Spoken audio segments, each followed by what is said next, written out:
Hi, I'm Paige, and today I'm gonna be making the Woozi granny square shirt that he was wearing during their It's Live performance of God of Music. I will show you like the steps I took in case you would ever want to make one yourself.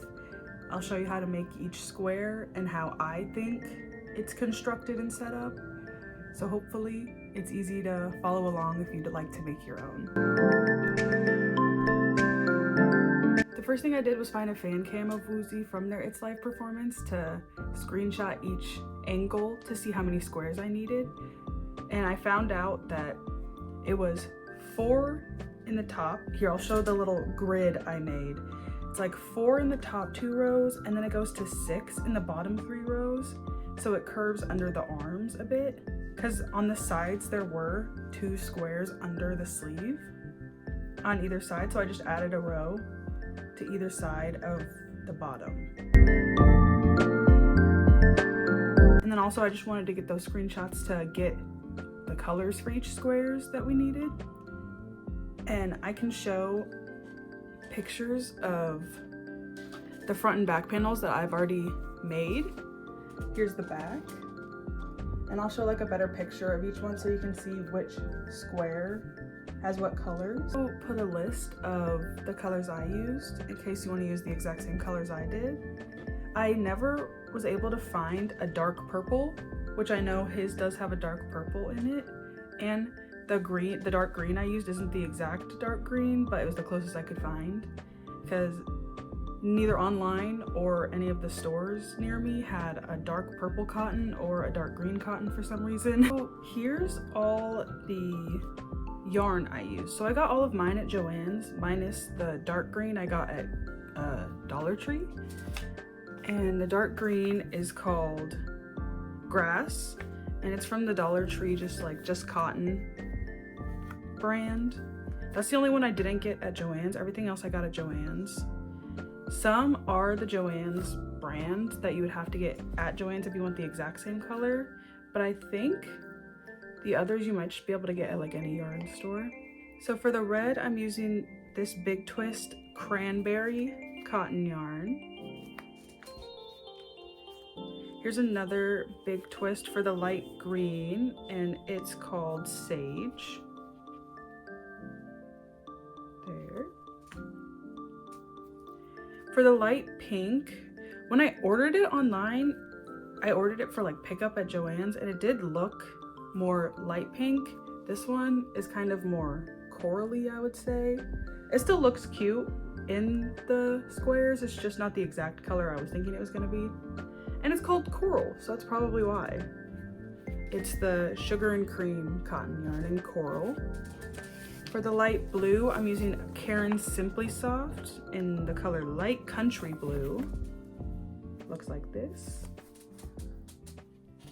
For the dark brown, it's the Sugar and Cream again in the color Warm Brown. For the dark blue, it's Sugar and Cream Dazzle Blue.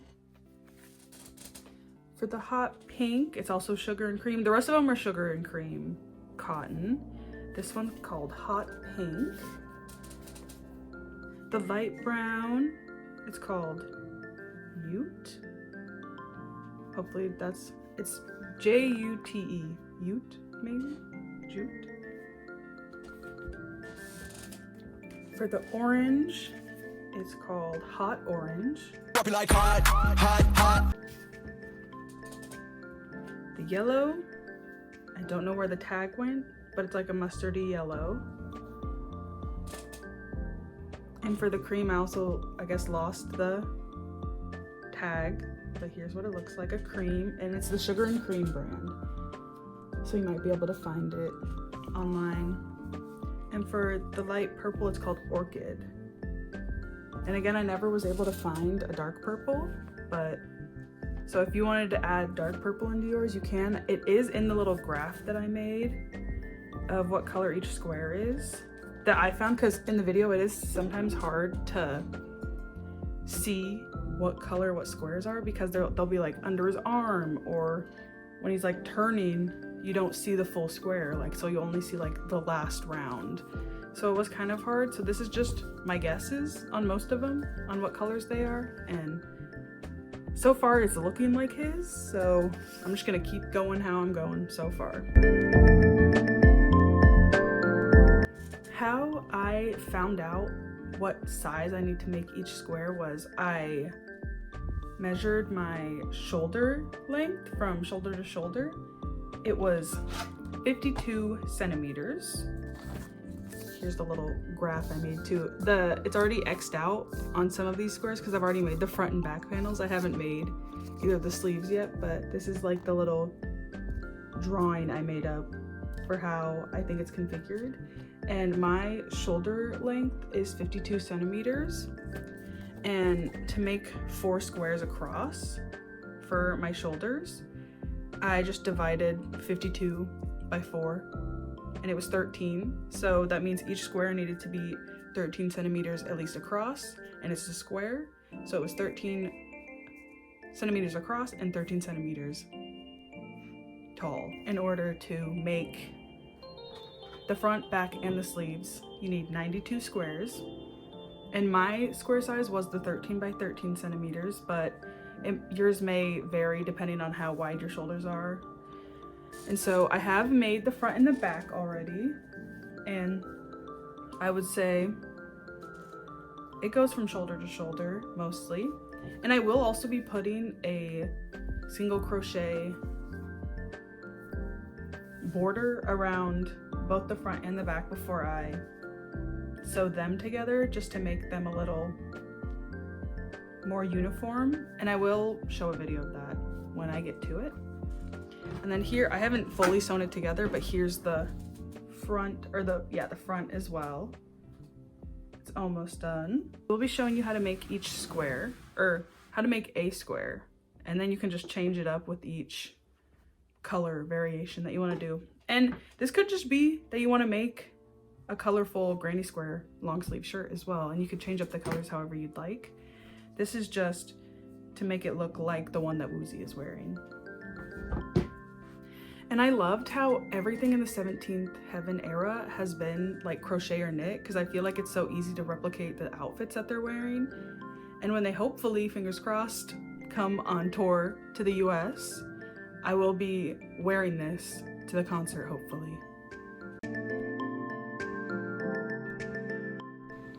I just want to warn you off the bat, my filming is not the best, but hopefully you can kind of make out what's happening here. So first, I start my first color with a magic circle, magic ring, whatever you want to call it. And in that magic ring, we're gonna do 16 double crochets.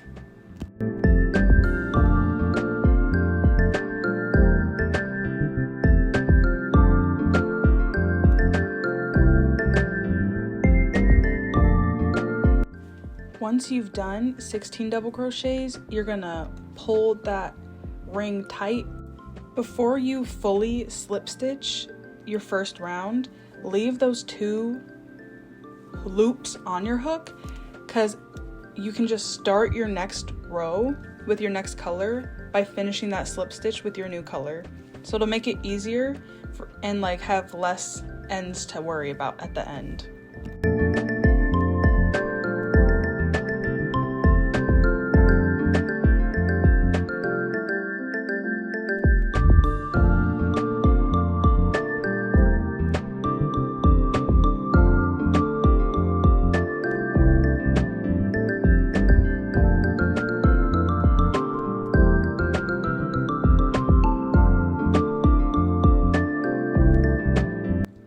Once you've finished that slip stitch with your new color, you're gonna chain 2,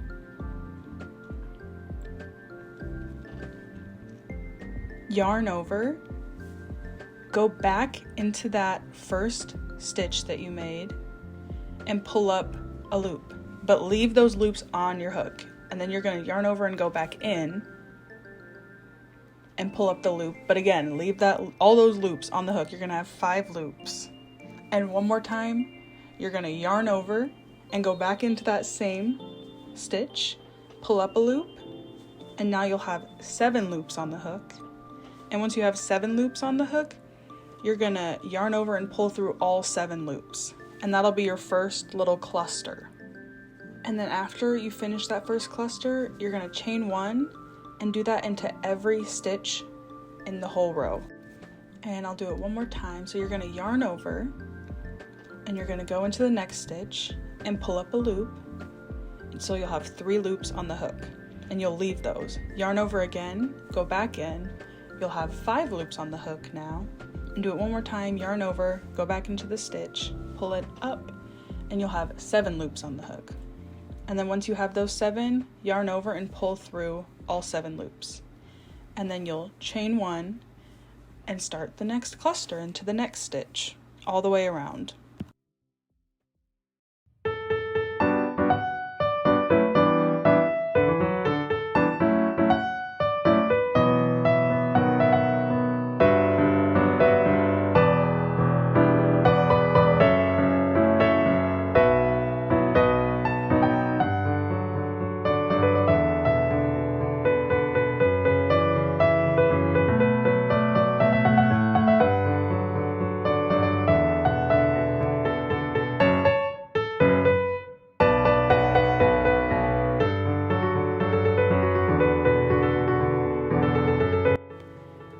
Okay, so you'll finish your last cluster in round 2. You'll chain 1, and then you'll slip stitch into the beginning of the row again, but don't finish the slip stitch. Leave those 2 loops on your hook so that you can start your next row with your new color by finishing that slip stitch.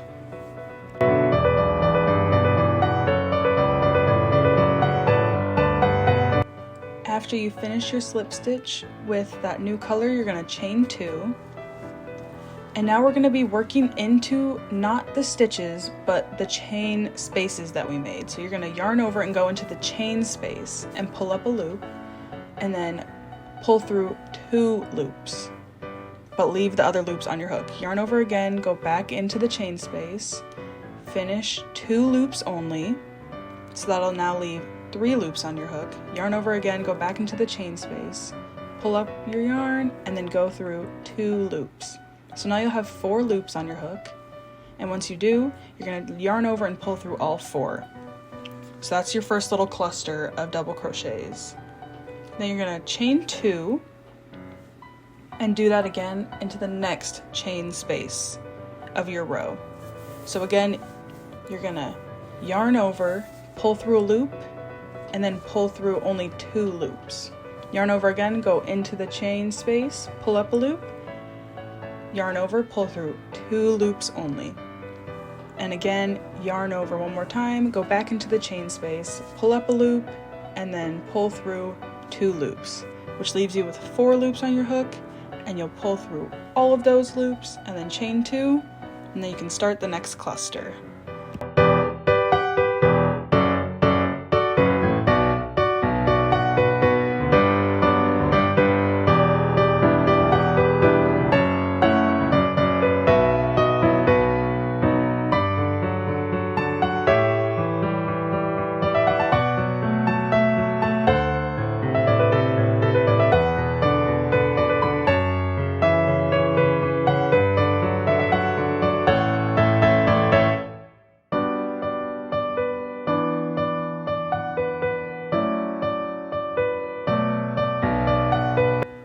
And again, like at the end and beginning of each row that we've done so far, you're gonna like halfway slip stitch into that beginning of the row so you can finish your slip stitch with that new color.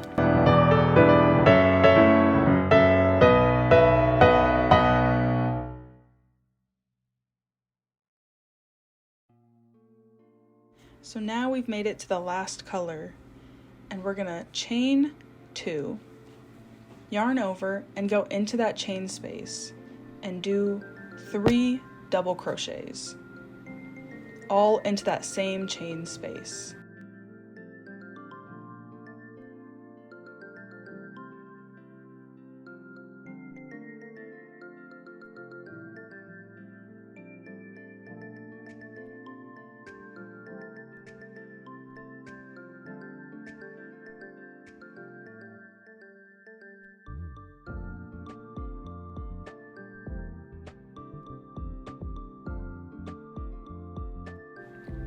After you make those 3 double crochets, you're going to chain 2 and then do another 3 double crochets all into the same chain space that we did the first 3 into. So you'll have 3 double crochets, 2 chains, and 3 more double crochets all in the same space.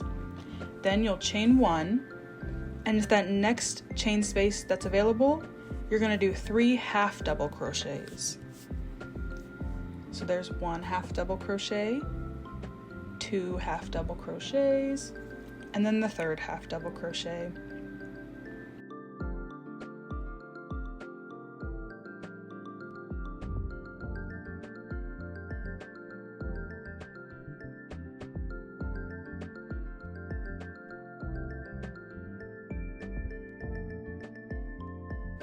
And then you'll chain 1 and do the same thing into the next chain space available.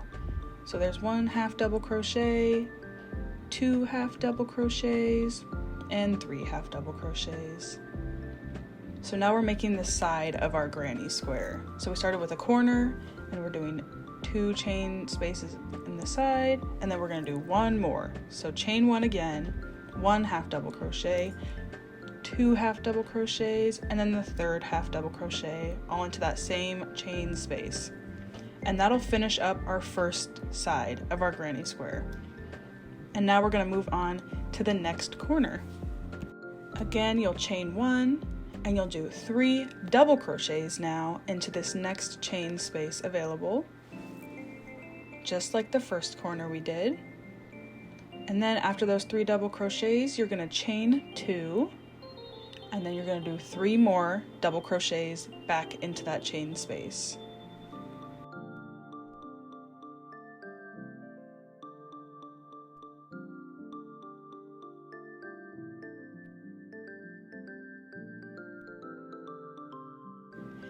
And then you'll just repeat this pattern until you get back to the beginning of the granny square.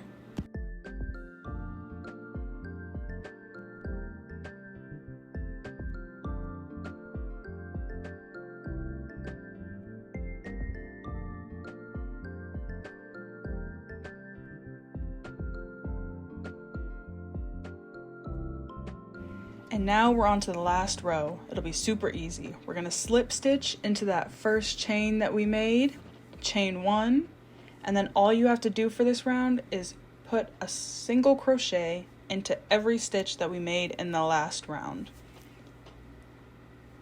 And once you get to a chain space or like a corner that you made in the granny square, I just put in however many single crochets into that chain space that we did. So like in the corners, you'd put 2 single crochets into that chain space that we would make for the corner. But like on the sides, when we only chained 1 between each cluster on the side, you'd only put 1 single crochet into that space.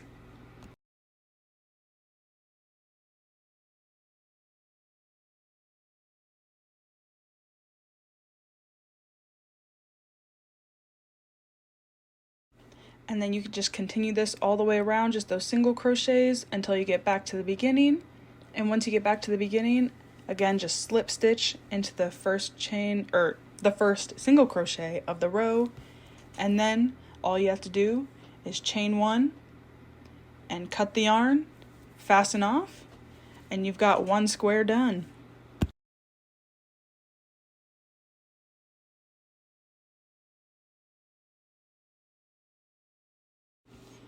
Once you finish making all of your squares, you can attach them together however you'd like. I know some people slip stitch them together or just single crochet them together. I chose to just sew them together because I feel like they lay the flattest when you do that. But as long as you get them into these 4 panel shapes, you're fine.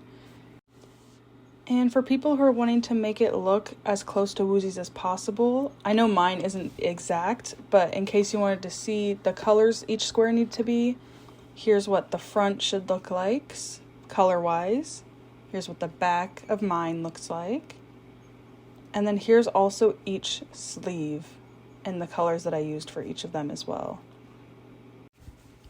Once you have all of the panels stitched together in whatever way you'd like, we're gonna put the front and back panels, lay them on top of each other, bad sides together, and we're gonna sew together just the shoulders and just the sides.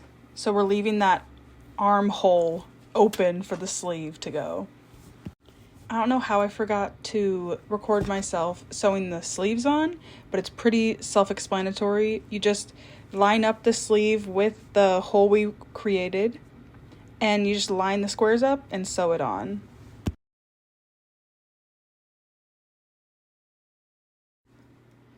Once everything is sewed together, all you have to do is weave in the few ends you might have left, and it will look better if you block it, but also just be aware that if you use some cotton yarns, they can bleed, and that main color is white, so just be careful if you are going to block it. I hope to get a steamer soon, and I feel like that'll be better than like just wet blocking it, and once I do, I'm going to block mine. So just keep in mind that what I'm showing you, the full finished product, is not blocked yet.